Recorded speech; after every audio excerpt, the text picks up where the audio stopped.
ജമീലയുടെ പ്രവർത്തന ശൈലിയും അതേപോലെ തന്നെ ജനങ്ങളുടെ ജനനേതാവായി പ്രവർത്തിച്ച പ്രവർത്തനവും മറ്റൊരാളിൽ നിന്ന് ഇനി ഉണ്ടാക്കിയെടുക്കാൻ കഴിയുമെന്ന് തോന്നുന്നില്ല.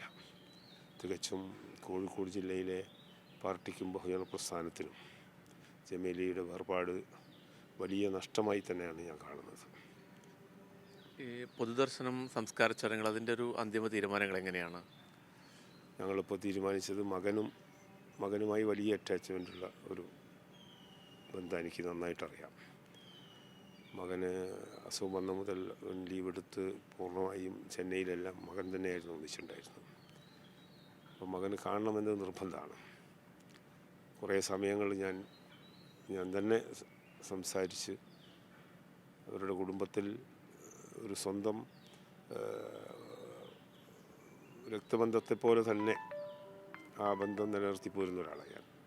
അപ്പോൾ മകന് എന്നോട് ആവശ്യപ്പെട്ടത് മെഹബൂബ് ഖാൻ്റെ സ്വാധീനം കാണിക്കേണ്ടത് എനിക്ക് ഉമ്മയെ കാണണം.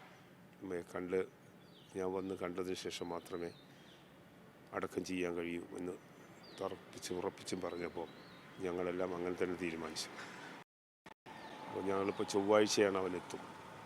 ചൊവ്വാഴ്ച അവനെത്തുമ്പോഴേക്കും ചൊവ്വാഴ്ച കാലത്ത് മൈത്ര ഹോസ്പിറ്റലിൽ നിന്ന് ഞങ്ങൾ ബോഡി ഏറ്റുവാങ്ങി കോഴിക്കോട് ജില്ലാ കമ്മിറ്റിയിൽ പൊതുദർശനത്തിന് വെക്കും.